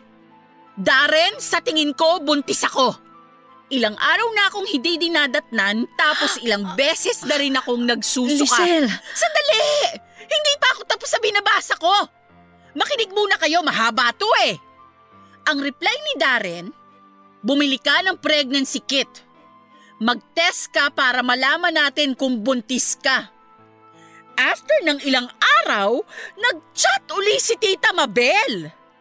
Buntis ako. Lizelle, tama na yan. Bakit? Wala pa tayo sa climax. Ayaw mong malaman kung anong reply mo sa chat ni tita? Ito yung reply mo oh. Ipalaglag mo na yung bata. Yan ang sabi mo sa kanya. Pero itong si tita naman, natakot daw magkasala sa Diyos, ayaw magpalaglag. So ang naging plano nyo, naghanap kayo ng desperadong lalaki na magpapakasal kay tita para palabasin na nabuntis siya ng asawa niya. Ano? May namiss ba akong detalye? Lizelle, magpapaliwanag ako. Hindi namin ginusto yung nangyari. Sa totoo nga! Tinikman mo si tita, nabuntis siya, nagpakasal siya sa iba at pinalabas niyo sa lahat na si Edison ang tatay ni Isha. Yung pinsan ko na minahal ko ng sobra-sobra. Anak mo, Darren. Tama? Hindi naman namin sinasadya na… Hindi sinasadya! Tita! Boyfriend ko yung pinatulan mo! Ikaw tong maraming trust issues sa mga lalaki, pero ikaw din naman pala ang magiging rason kung bakit nagkakaroon ng trust issue ang kapwa mo babae! Lizelle, uminahon ka lang. Matagal na yung nangyari. So what? Ano ngayon kung matagal na? So kapag late kong nalaman yung totoo, bawal na ako magalit? Ang hayop niyong dalawa? Walang hiya kayo! Sorry, isang beses… 1 beses! 10 beses! Kahit inaraw-araw niyo pa, ang ending! Trinaydor niyo akong dalawa! Bantay sa lakay ka rin eh! Ang kapal! Sobrang kapal na mga mukha niyo! Nandito pa ako sa Pinas nun ha? Nakakasama niyo pa ako nung ginawa niyo yung kahalayan niyo! Ano pa kaya nung nasa Australia na ako? Siguro inaraw-araw niyo na ano? Kaya huwag mo masabi-sabi sa akin na 1 beses lang yung nangyari dahil hindi yun ka panipaniwala. Maniwala ka. 1 beses lang talaga yun. Wala akong pakialam! Ikaw ang laki ng tiwala ko sa'yo, Darren. Nag-abroad ako para buuin yung buhay nating dalawa. Ang kapal na mukha mong demonyo ka! Sobrang kapal na mukha mo! Lizelle, ako nang humihingi ng tawad sa'yo. Sana patawarin mo kami sa nagawa namin. Mali yun, sobrang mali. Pareho naming pinagsisisihan yung nagawa namin.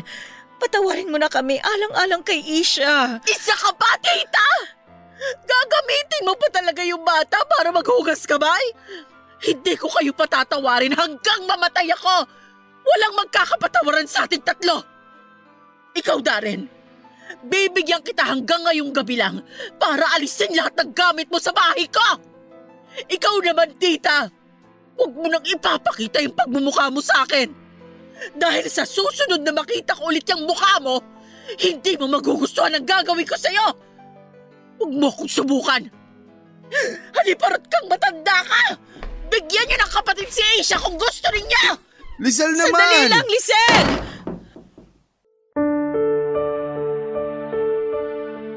Pagkatapos ng gabing yon ay hindi ko na kailan pa kinausap si Tita Mabel. Hindi ko siya magawang harapin dahil sa nagngingit-ngit na galit ko. Pati si Darren ay hindi ko na binigyan ng pagkakataon na kausapin ako ulit. Tuluyan ko na silang binura sa buhay ko. Sobrang sakit lang para sa akin na ang pamilyang itinuring ko ng napakahabang panahon ay may kakayahan palang pagtaksilan ako. Sa pangalawang pagkakataon ay muling nasira ang pamilyang pinakaiingatan ko. Sa sobrang sakit ng nangyari ay bumalik ako sa Australia para makalimot. Ang bahay na ipinatayo ko sa Pilipinas ay inilipat ko sa pangalan ng kapatid ko dahil wala na akong planong balikan pa yon. Naisip ng bunso kong kapatid na gawin na lamang yon paupahan. Papadudot kung ako ang tatanungin ninyo ay hindi pa ako handang magpatawad sa ngayon. Masyado pang sariwa para sa akin ang nangyaring panluloko na ginawa ng tita ko at ng sariling ex-boyfriend ko. Minsan tuwing tinatanong ako kung nasaan ang pamilya ko, lagi kong sinasabi na wala na akong pamilya, na mag-isa na lamang ako. Totoo nga na blood is thicker than water dahil mas masakit kapag sarili mong kadugo ang trumaydor sa'yo. Sa ngayon ay nilalakad ko na ang citizenship ko sa Australia. Dito na po ako bubuo ng sarili kong pamilya. Hindi na po maganda ang mga ala-ala ko sa sarili nating bayan. Papadudot, dito na po nagtatapos ang kwento ko sa inyo at pasensya na po kayo kung kinuha ko itong pagkakataon para maglabas ng sama ng loob. Regards po sa lahat ng bumubuo ng Barangay Love Stories at ng Barangay LS. Mabuhay po kayo. Ang inyong forever kapuso at kabarangay, Lizelle. Isang kasinungalingan lang ang tanging kailangan para masira ang buong pagtitiwala ng isang tao. Kaya naman mga kabarangay, lagi tayong maging tapat sa mga taong minamahal natin. Huwag na huwag mong pagtataksila ng mga kakampi mo sa buhay dahil kapag niloko mo ang isang mabuting tao, daig mo pa ang nagtapo ng diamante at namulot ng bato. Hanggang sa muli, ako po ang inyong si Papa Dudut sa mga kwento ng pag-ibig, buhay at pag-asa sa Barangay Love Stories number 1. Sabay-sabay nating pakinggan ang iyong kwento ng pag-ibig, buhay at pag-asa. Ipadala lang sa barangaylovestories@yahoo.com. Nagustuhan ng iyong napakinggan? Ituloy yan via live stream sa www.gmanetwork.com/radio. Barangay LS 97.1 Forever. Mga kwento ng pag-ibig, kwento ng pag-asa at mga kwento ng buhay dito sa Barangay Love Stories. Love Stories.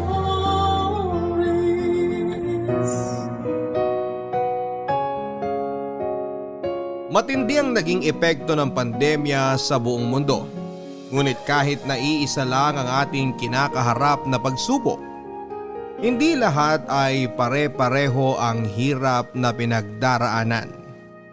May ibang pinalad na nakakasakay pa rin sa magagarang sasakyan, ngunit may iba naman na sariling mga paa na lamang ang inaasahan.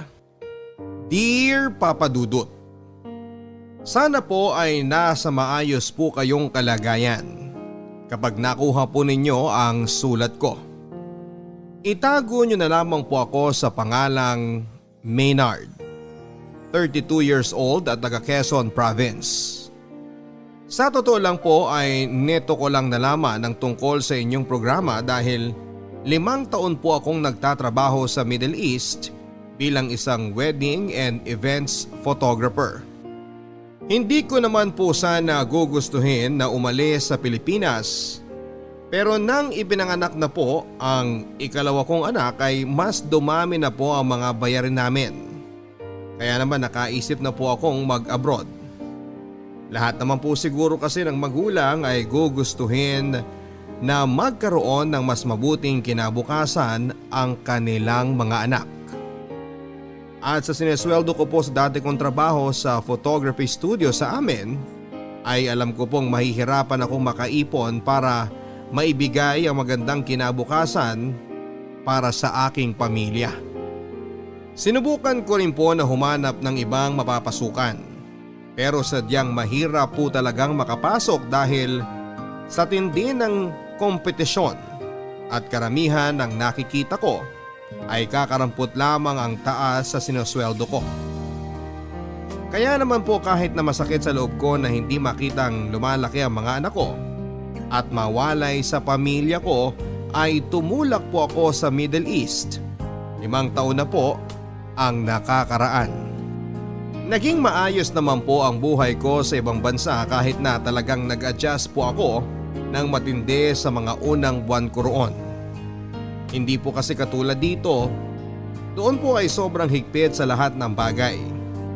At ang trato ng karamihan ng mga lokal at mga puti sa mga Pilipino ay talagang mababa. Bukod pa dyan ay ang pag-a-adjust sa kakaibang kultura dahil hindi lamang po simpleng relihiyon ang Islam doon, kundi ito rin ang batas na sinusunod ng kanilang gobyerno at panuntunan ng mga lokal kung paano dapat mabuhay. Gayunpaman, kahit na naging mahirap po sa akin ang pag-a-adjust at naging matinding pagsubok din po ang mawalay sa aking pamilya at mga kaibigan, ay laking pasalamat ko na rin po na ako ay nakakuha ng trabaho doon. Doble po kasi ang sweldo kumpara sa sinusweldo ko dito. Sagot ng kumpanya ang accommodation at walang tax na binabayaran. Kahit na papaano ay nakaipon-ipon naman po kaming mag-asawa. Pero habang lumalaki po ang mga bata ay mas lalo pong lumalaki ang mga bayarin namin. Kaya nang tumagal po ay halos ang sweldo ko ay nagsasakto lang para sa mga bayarin namin sa Pilipinas. Hanggang sa dumating na nga po ang 2020. At dumating ang COVID-19 na gumulat at sumubok sa buong mundo.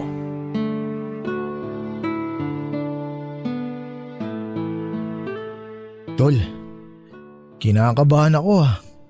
Mukhang magtatagal pa tong COVID na to. Baka abutin ng buwan na hindi magbukas ulit tong kumpanya natin ah. Diyos ko, wag naman sana. Pag nagkataon, hindi malayo na ma-layoff tayo. Yun na nga ang ikinakaba ko eh. Pag nagkataon, etong pera ko dito, sasapat lang to pamasahe pabalik sa Pilipinas. Ha? Iniisip mo nang bumalik? Sa totoo nga lang tol, ayokong bumalik dun sa atin eh. Alam mo naman dun sa atin, maski pops lang ang mga batas, wala akong tiwala sa mga opisyal dun eh. Dito, masigurado pa tayo na hindi tayo mahahawaan ng COVID dahil mahigpit dito. Kaya lang, pag naiisip ko ang pamilya ko, natatakot ako eh. Parang kung mamamatay, wag naman sana pero pag nagkataon, parang mas gugustuhin ko pa na sama-sama na lang kami. Ilang taon ko na rin silang hindi nakasama eh. Ang bigat naman masyado niyang mga naiisip mo, pre. Hindi yan. Dasal lang tayo na matapos at mawala na to kagad. Yun na nga.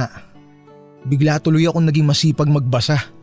Kahit na hirap akong intindihin sa Ingles, hinahanap ko talaga ang translation para maintindihan ko yung mga report. Nakakatakot talaga tol. Sa Italy ang dami nang namatay.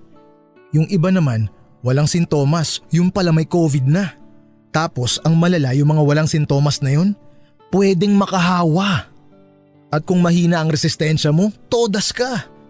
Lang ya, sa pagod at puyat lang natin dito eh. Tingin ko pag nahawaan ako nun, patay ako agad eh.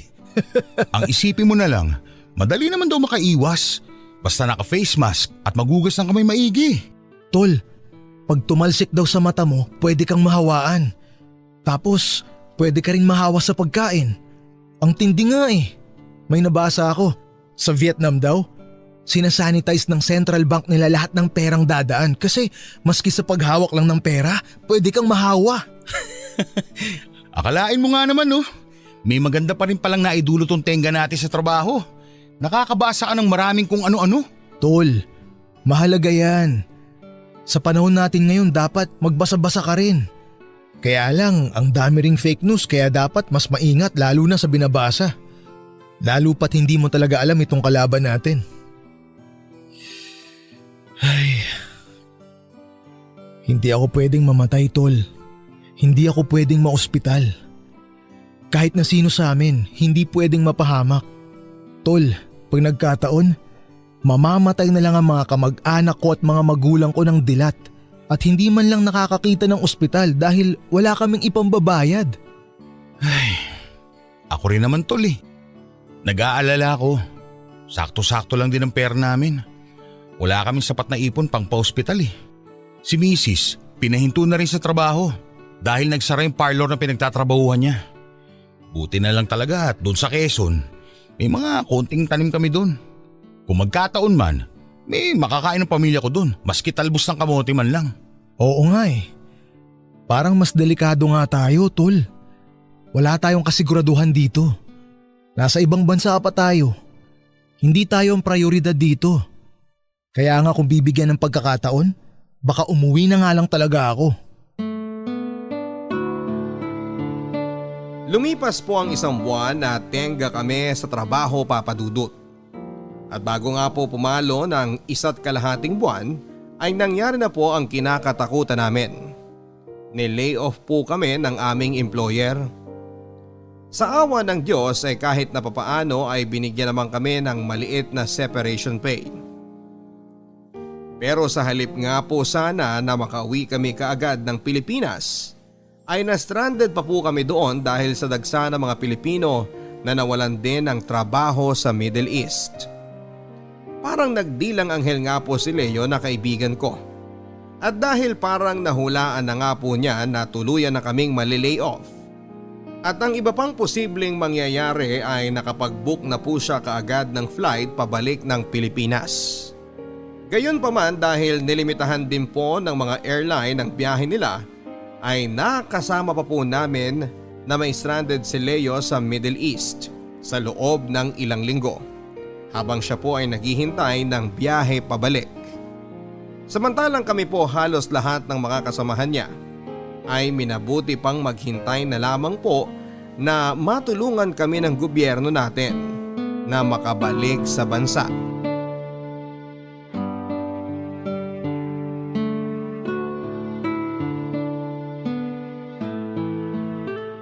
Leo, gusto mo sumama sa amin ni na Nelson bukas?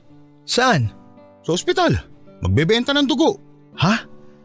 Nakakatakot ngayon pumunta sa ospital, Tol. Tol, wala eh. Sagad na rin ako eh. Yung separation pay, pinadala ko pa kay na misis at sa mga magulang ko. Dahil walang-wala na rin sila dun eh. Buti ikaw, may flight ka na. Hinihintay mo na lang. Kami, hindi pa namin alam kung hanggang kailan kami dito eh. Walang-wala na nga rin ako, Tol eh. Nagpadala na rin ako sa pamilya ko dahil wala rin daw silang natatanggap na ayuda. Kaya nga sumama ka na sa amin. Tol, nakakatakot talaga eh. Baka mahawa tayo ng COVID dun. Tapos, takot din talaga ako sa mga turok-turok eh. Walang ya. Ang sabihin mo, mas natatakot ka na kunan ng dugo kesa sa COVID. Ganun na nga. Parang kagat lang yun ng langgam eh. Tol, 500 reals din daw yun. Ah, ganun ba? Dali na, sumama ka na. Ay, sige. Oh, ganyan ang mukha mo. Tol, hindi ka ba naaawa sa atin? Ay, siyempre naaawa. Pero wala na tayong magagawa eh. Nagpunta tayo dito para magtrabaho. Para mabigyan ng magandang buhay ang mga pamilya natin. Tapos kababagsakan natin. Nanlilimos sa mga restaurant para lang makakain. Nagbebenta ng dugo para lang mabuhay. Lahat naman ngayon naghihirap. Lahat nga ba naghihirap? Yung iba parang hindi naman eh. Nakikita ko sa Facebook yung ibang nasa Pilipinas, parang hindi naman sila apektado nitong COVID. Parang tayo lang ang nahihirapan eh. Tol, isipin mo na lang. Yung mga nakikita mo na aktibo pa sa Facebook, swerte sila dahil may pang internet pa sila. Pero sigurado ako, mas marami ang walang-wala na. Hindi lang din natin nakikita. Pero yun na nga. Yung mga yun, bakit sila mayaman? Bakit tayo hikahos? Masipag din naman tayo kagaya nila. Anong lamang nila sa atin? Mas mabait ba sila? Mas mahal ba sila ng Diyos? Bakit yung mga kawatan, sila pa yung lalong yumayaman? Dahil may kalalagyan sila sa kabilang buhay. Maging masaya man sila dito, sa impyerno naman ang bagsak nila. Pero bakit parang hindi sila natatakot sa impyerno? Dahil mga mangmang sila. Ay. Tol, alam mo? Dahil sa mga nangyayari, napapaisip tuloy ako eh. Napapaisip ako kung may Diyos pa ba. Uy! Ano ka ba? Nasusobrahan ka na yata ng kaiisip ng kung ano-ano dyan eh. Ewan ko, Maynard. Sana nga may saysay ang lahat ng to.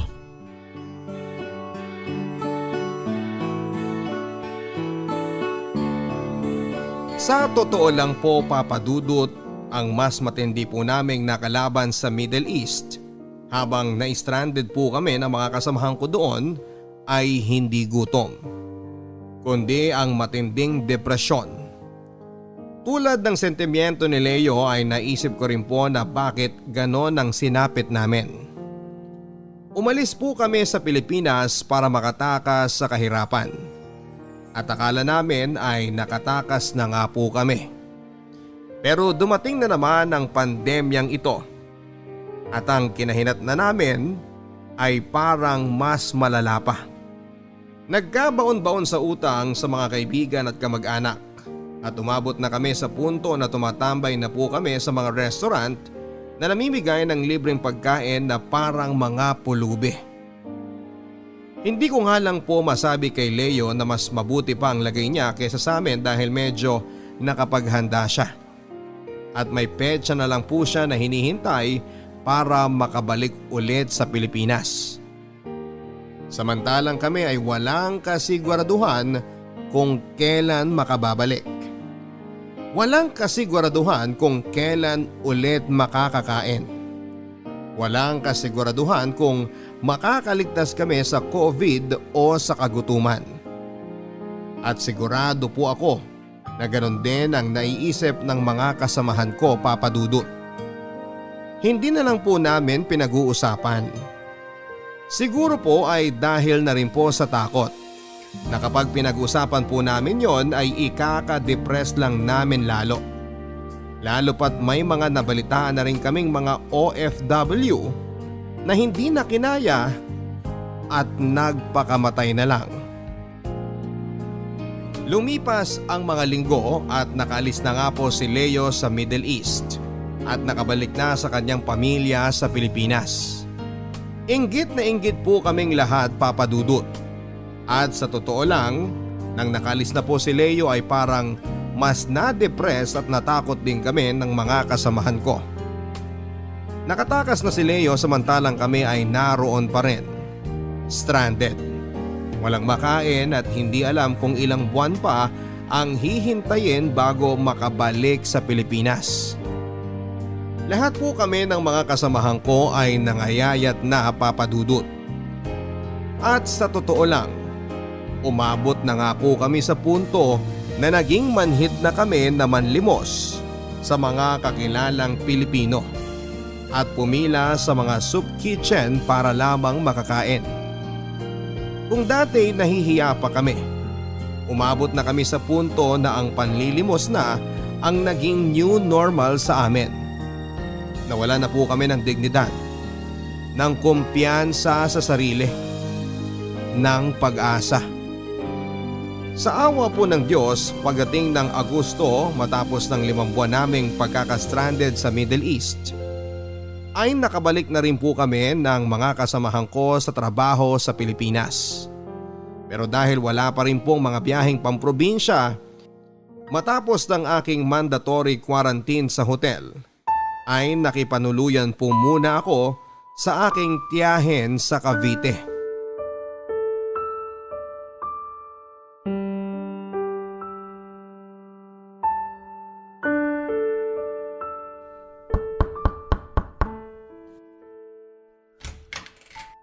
Magandang tanghali po, Chang Elsie.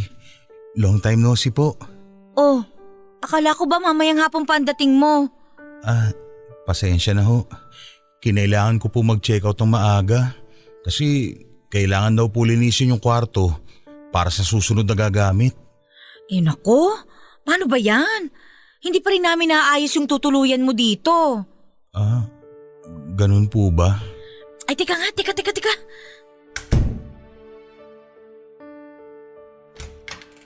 O, etong upuan. Maupo ka muna dito sa labas habang nag-aayos kami dun sa loob. Salamat po talaga, Chang. Dante, andyan na si Maynard. Nako, akala ko ba mamaya pang hapon yung darating? Kaya nga Tulungan mo na nga muna akong ayusin yung kwarto sa kabila. Paano yan? Dadaan-daan yan sa mga kwarto natin. Si Bless, napaka-arte pa naman ng anak mo na yan. Ayaw daw niya makatabi ng kwarto yung pamangkin mo. Ano? Akala ko ba napag-usapan na natin ito? Ayaw nga, nagdadabog kanina. Paano ngayon yan? Andyan na siya sa labas. Bakit kaya hindi na lang dun sa ilalim ng hagdanan natin para malapit sa CR? Para konti lang iikutan yan dito sa bahay. Paano nga yun? Naka-expose din sa atin. Takpan na lang natin ng plastic na kortina yung paligid. Tapos yung mga karton na lang dyan, yun yung gawin niyang higaan. Naku naman, hindi kakasya yung espasyo dun sa nakahigang tao. Ano ka ba naman? Gawan niya na lang ng paraan. Mabuti nga yan, may tumanggap sa kanya dito Pag may nahawa sa atin, patay tayo. Nag-quarantine na naman daw siya at negative naman daw yung test. Paano kung may nakuha yan habang naka-quarantine? O kaya sa daan habang papunta yan dito? Uy, ano pa nga ba magagawa natin nandyan na yan? Alangan namang itaboy natin yan. Ako lang naman ang kamag-anak niyan dito. Kaya nga, wag na siyang umarte. Doon na siya sa ilalim ng hagdanan. O siya. Sige na. Tulungan mo na lang ako magkapit ng kurtina doon sa paligid nun.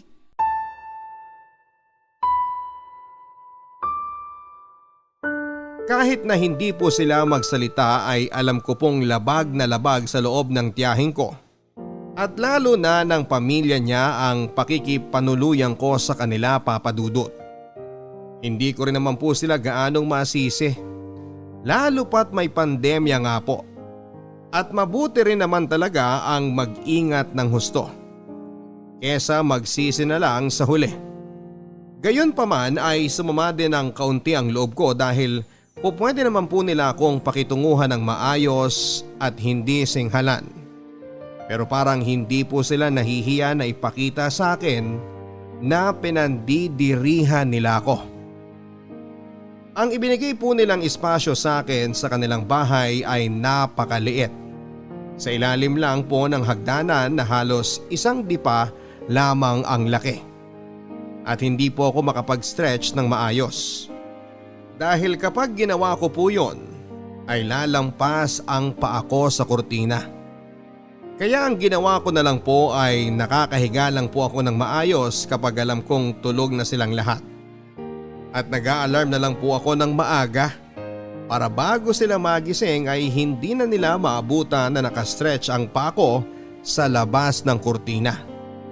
Dahil parang nilagay din nila ako sa quarantine, ay nakakalabas lamang ako ng spasyong yon kapag magsi-CR.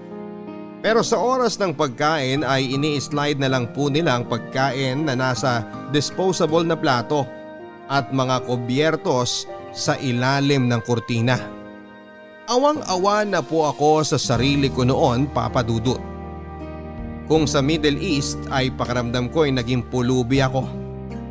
Pagdating ko naman sa Pilipinas ay nakipanuluyan ako sa mga kamag-anak. Pakiramdam ko ay parang nasa Bartolina ako na may nakakahawang sakit. At sa kasamaang palad pa. Dahil na rin siguro sa kakulangan ng maayos na pagkain, tulog at sikat ng araw sa loob ng halos isang linggo, ay nagkasakit po ako.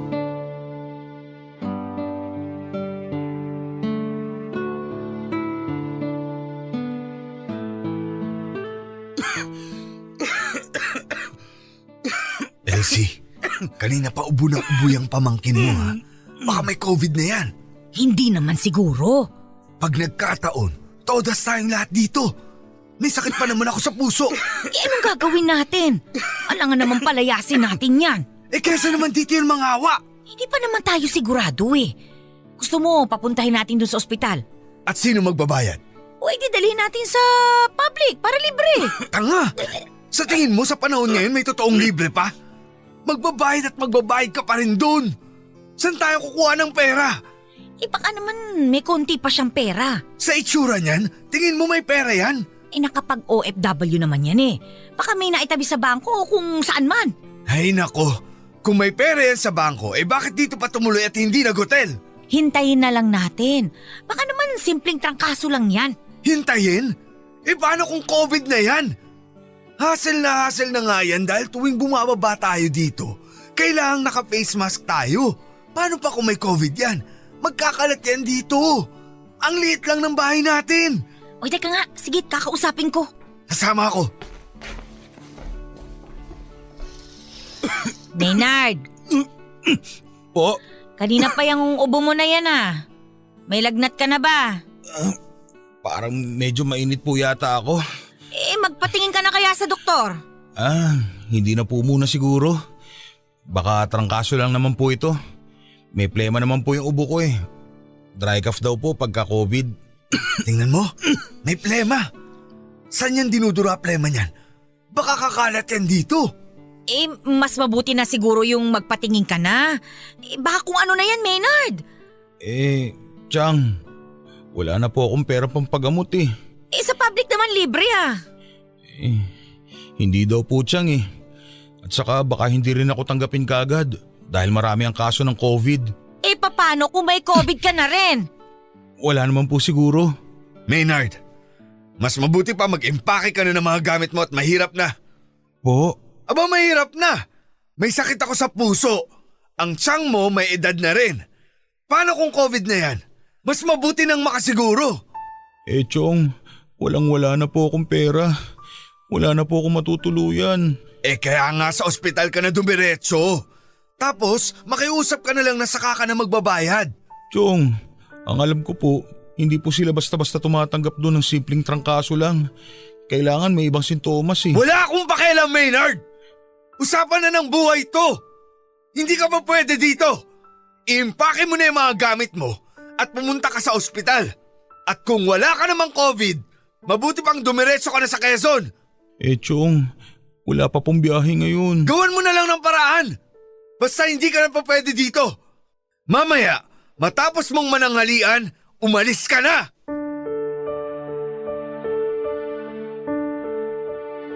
Kahit na masama ang pakiramdam ko ay napilitan po akong mag-impake at umalis sa bahay ng tiyahin ko, Papa Dudut. Sobrang sama ng loob ko sa kanila. Kung sino pa ang kadugo ko ay sila pang nang iwan sa akin sa ere. Malayong malayo po sa mga kasamahan ko sa Middle East noon. Kapag may problema, nagdadamayan. Kapag may nakuhang pagkain, imbis na solohin na ipapamahagi pa sa ibang mga kasamahan na nagugutom din. Ang pinakamasakla pa po dyan, Papa Dudut, ay noong nagkasakit po ang anak ni na Tiang Elsie at Tiong Dante. At nangangailangan ng pera ay isa ko sa mga unang tumulong sa kanila. Pero siguro po ay sa oras ng kagipitan ay doon talaga lumalabas ang totoong kulay at ugali ng mga tao. Gustuhin ko mang isumbat sa kanila yon ay hindi ko na lang po ginawa at umalis na ako. Dumiretso po ako sa ospital pagkagaling sa bahay ng tiyahin ko. Pero pagdating ko po sa ospital ay hindi rin ako tinanggap dahil punong-puno na raw sila ng mga pasyente. At hindi naman po ako malala katulad ng iba. At hindi naman sapat ang sintomas ko para masabing suspected COVID na. At totoo naman po yon. Sa katunayan nga po pagdating ko doon ay nawala na rin po ang lagnat at sakit ng ulo ko. Inalok din naman po ako ng magpa-testing pero tinanggihan ko na lang din dahil hindi rin naman libre. Kaya umalis na lamang po ako ng ospital, Papa Dudut. Pero sa halip na bumalik sa bahay ng tiyahin ko, ay mas pinili ko na lang po na tumuloy sa bus station para magbaka sakali na makasakay na pauwi ng probinsya. At tulad po ng inaasahan, pagdating ko po sa bus station ay wala pa rin pong biyahe pauwi sa probinsya. Hindi pa raw po nila matiyak kung kailan papayagan muli. At dahil hindi rin naman po ako pwedeng tumambay doon sa istasyon, ay naghanap na lang po ako ng masisilungan. Naglakad po ako at nakakita ng overpass na walkway. At doon na lamang po ako naglatag ng karton at nagpalipas ng gabi. Sa puntong yon ay kulang-kulang 500 na lamang po ang natitirang pera ko. Halos sakto sa pamasahe sa bus papauwi sa amin. Naisangla ko na rin po ang lahat ng aking kagamitan. Maski ang smartphone ko ay matagal ko na rin pong naisangla. Bumili na lamang po ako ng isang mumurahing cellphone na pang text at tawag lang po, halos ang pwedeng gawin. Kahit na wala na rin pong load ay kinaingat-ingatan ko po ang cellphone ko na yon dahil yun na lang po ang connection ko sa aking pamilya sa Quezon.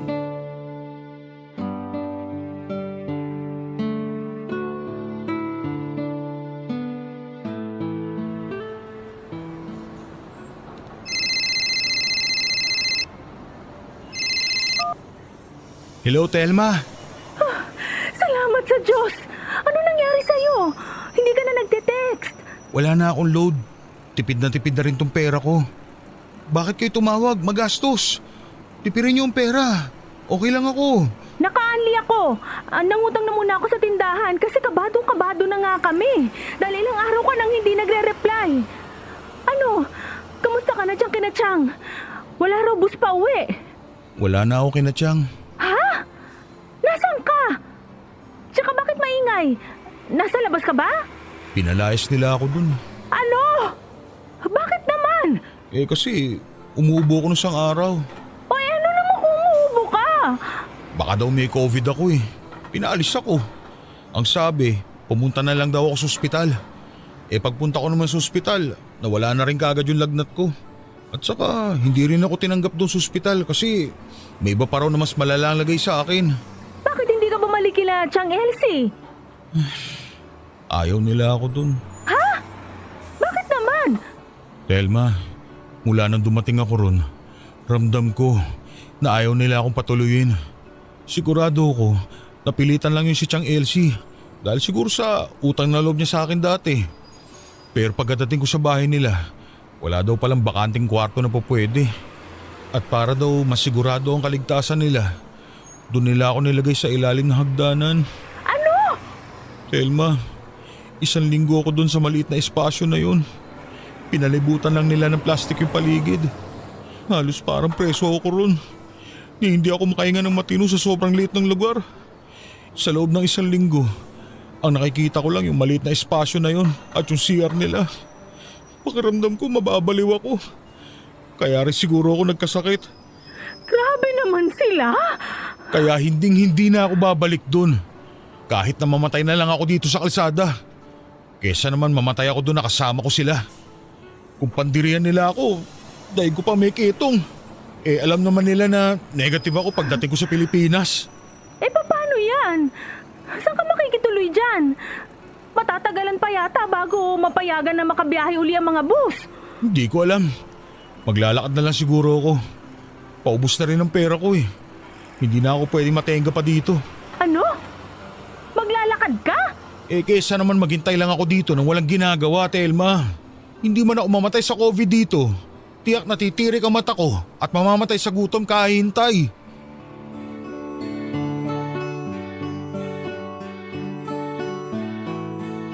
Nagpasya po ako na maglakad na lang mula sa Cavite hanggang sa Quezon, Papadudut.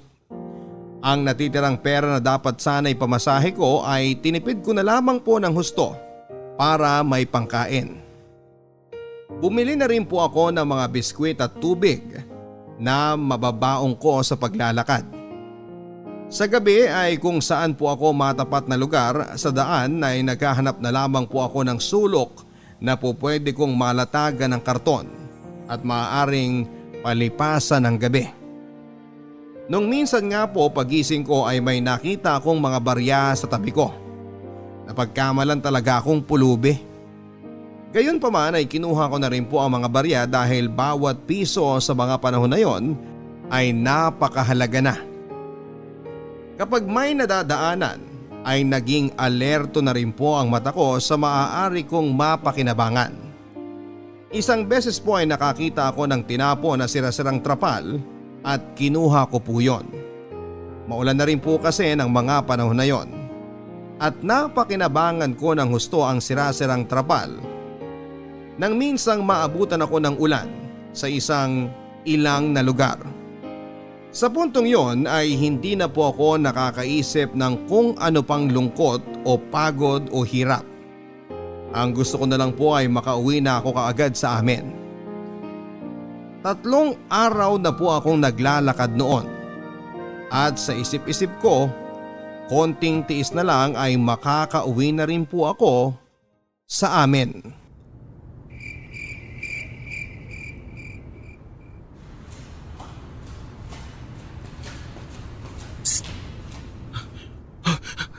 Anong kailangan nyo?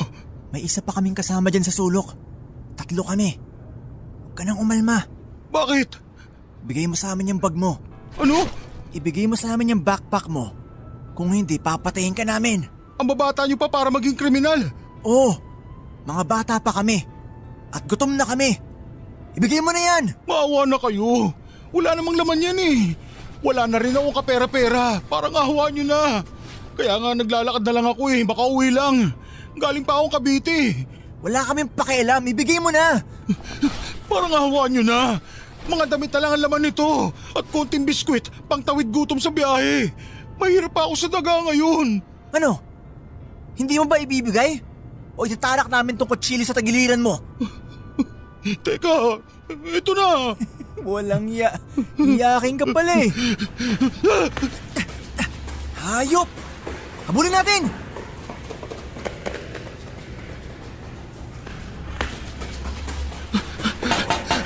Tulungan niyo ako! Tulungan niyo ako!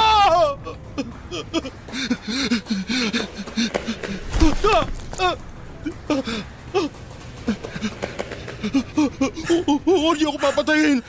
Huwag niyo ako papatayin! Parang ahawa niyo na! Ito na! Ibibigay ko na! Hayop ka! Pinagod mo kami! Akin yan! Ito na! Tara na! Baka may makakita pa sa atin!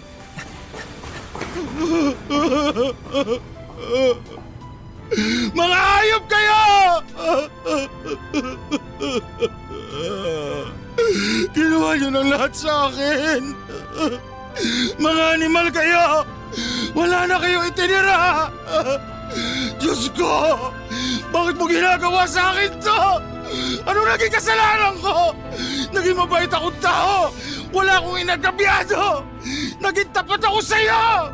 Pero bakit sunod-sunod na kamalas ang binigay mo sa akin? Ito ba ang kapalit na pagiging mabuti at masipag ko? Hindi ka batas! Hindi ka batas! Wala pong natira sa akin, Papa Dudut. Ang cellphone ko, pagkain at natitirang damit, lahat ay nasa backpack ko. Tanging ang saplot ko lang ang natira sa akin at wallet sa bulsa na 50 pesos na lamang po ang laman. Sa totoo lang po, Papa Dudut, matapos ng insidenteng yon ay munti ka na akong tumalon sa tulay para magpakamatay. Pero bago ako tumalon ay may bigla akong naalalang bagay na pumigil sa akin. Naalala ko na nalagay na ako sa bingit ng kamatayan sa kamay ng mga hold-upper. Pero pinili kong ibigay ang backpack ko at nagmakaawa sa kanila na huwag akong patayin dahil gusto ko pang mabuhay. Gusto ko pang mabuhay dahil gusto ko pang makita ang pamilya ko at mga mahal sa buhay. At yun po ang pinanghawakan kong bagay para magpatuloy sa aking paglalakad pauwi, Papa Dudut. Kahit na walang-wala na ako at gustong-gusto ko nang bumigay. Dahil 50 pesos na lamang po ang natira sa akin, ay napilitan na lamang po ako na manlimos sa mga makakasalubong para may maipambili ng pagkain at tubig.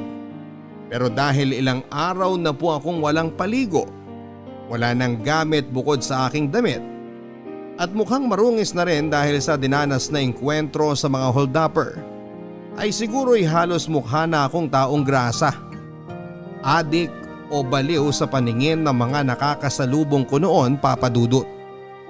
Lahat po sila ay halos ayaw na akong tingnan sa mata, umiiwas at parang takot.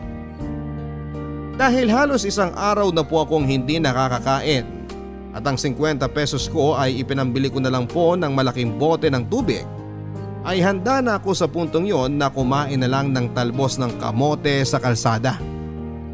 Pero mabuti na lamang po at may isang karinderya na nahabag sa akin at nilimusan ako ng pagkain sa kabila ng itsura at amoy ko. At sa kabila ng takot at pag-iingat ng mga tao dahil sa pandemya.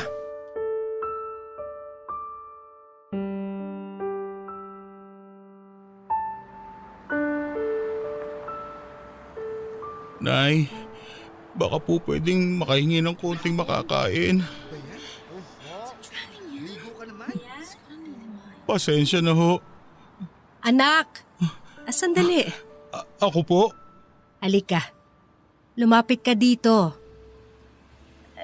Diyan ka na lang muna maupo sa gilid dahil kailangan may social distancing tayo. Rowena, ikaw nga muna magsukli dito sa customer. Opo, Nay! Bibigyan niyo po ako ng pagkain? Oo, sandali lang ha. Nay, kahit po sabaw na lang o kaya tubig. Uhaw na po kasi ako. Kahit na wala na pong pagkain. Sandali. Ito anak. Kumain ka na muna. Sobrang dami naman po nito, Nay.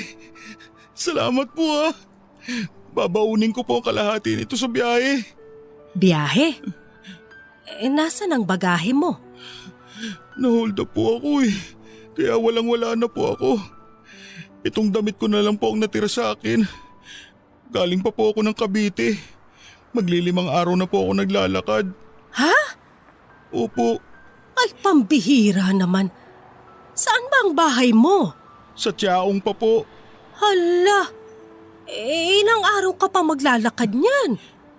Ayos lang po. Ang mahalaga po makauwi. Ang layo na po ng narating ko. Ngayon pa po ba ako susuko?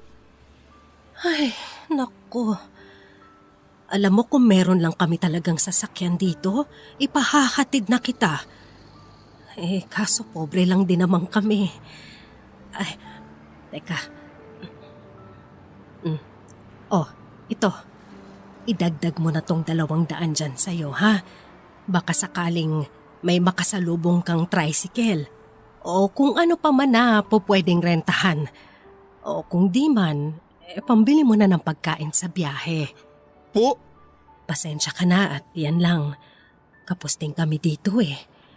Nangalahati ang benta ko. Lahat ng tao ngayon gipit at nagtitipid kaya hindi na rin bumibili sa karinderya. Maraming salamat po sa inyo. Oo. Na. Sige na. Hindi na kita istorbohin sa pagkain. Magpahinga ka rin muna dito ha kahit ilang oras pa. Bigyan na rin kita ng extrang face mask kasi parang napakarumi na niyang suot mo. Salamat po. Maraming salamat po. Hulog po kayo ng langit. Sige, kain na.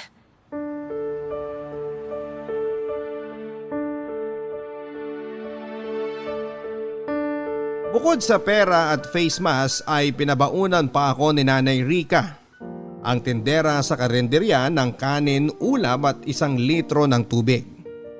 Binigyan din niya ako ng pinaglumaang t-shirt ng kanyang yumaong asawa. Kaya matapos ang ilang araw ay nakapagpalit na rin po ako sa wakas ng nanlilimahid kong t-shirt. Wala pong mapagsidlan ang tuwa ko, Papa Dudut. At sa totoo lang ay para nga pong biglang tumayo ang balahibo ko nang maisip ko na parang pinaghimalaan ako ng Diyos. Matapos ko siyang sumbatan noong kamakailan lang at naisip pang magpakamatay, parang pinapaalala sa akin ng Diyos na marami pang kabutihang nananatili sa mundo. Maaring para kay Nanay Rica ay simpleng pagtulong lamang sa gipit ang ginawa niya. Pero wala po siyang kaalam-alam na ang simpleng pagtulong niyang yon ay sumalba at nagbigay ng pag-asa sa akin. Matapos po ng sunod-sunod na pinagdaanan kong kamalasan at kasamaan, ay si Nanay Rica po ang kauna-unahang taong tumulong at nagpakita ng kabutihan sa akin. Siya po ang kauna-unahang tao sa loob ng ilang araw na paglalakad ko sa kalsada ang tumingin sa akin sa mata at renato ako na parang tao.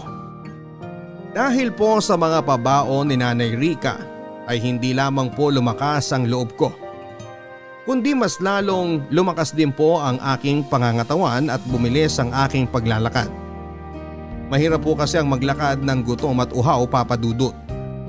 Yung paglalakad ng 2 kilometro lang ay ilang oras kong binubuno sa ilalim pa ng matinding sikat ng araw. At sa wakas po, matapos ang 3 araw pa ng paglalakad ay nakarating na rin po ako sa border checkpoint.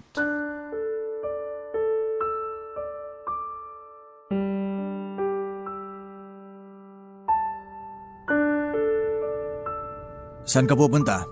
Sa Chaong po. Anong pakay mo ron? Doon po ako nakatira.